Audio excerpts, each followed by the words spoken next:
Paolo Abilino post, nakakatuwa naman si Pao. Yung tipong lagi siyang nag-a-update sa kanyang Facebook na kung minsan may pagka-joke. At ngayon naman, nagpo-post na naman siya sa kanilang dalawa ni Kim. Itong photos nila, kuha sa California. Kayo nang bahala maglagay na caption. Nakakaloka.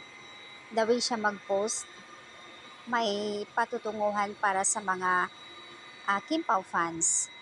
Para maaliw sila, di ba? Iyon yung kagandahan ayon sa isang netizens. Iyon ang kagandahan. Kasi hindi boring kapag mag-post si Pao. Kumbaga yung post niya para sa kanilang dalawa.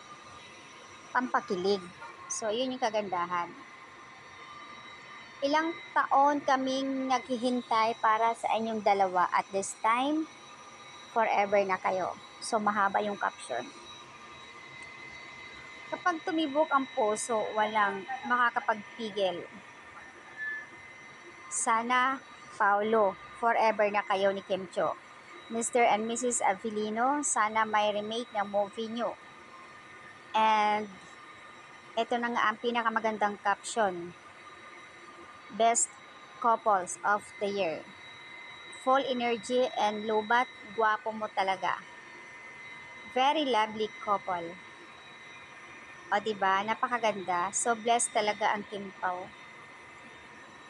So, ayan guys, ang update dito sa post ni Paolo Avellino. Pero, may isang netizens dito, I think, kasi sa kanyang account, GMA or either fans sa kabila.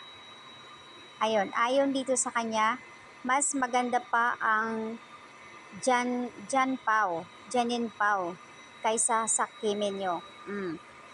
Yun yung comment niya dito, isang netizens username Atasha. At may isa pang sinabi niya dito, buntis ang iyong Kimi, ang laki ng tummy niya.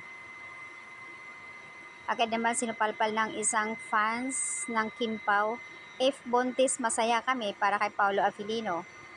Hindi katulad ng idol nyo, bago pa lang bigay ka agad. So talagang iba din ha, iba yung talagang comment na isang netizens dito para kay Kim Cho. Kahit post ni Paolo, nandito pa rin yung nambabash kay Kim. Bakit hindi na lang kay si Paolo ang ibabash? Bakit si Kim pa rin? So talagang kahit saan ayaw nila tantanan si Kim eh. Grabe, kakaloka. Ito na nga sinasabi nila na yung binabash ng tao, bumabalik yung blessing sa kanya.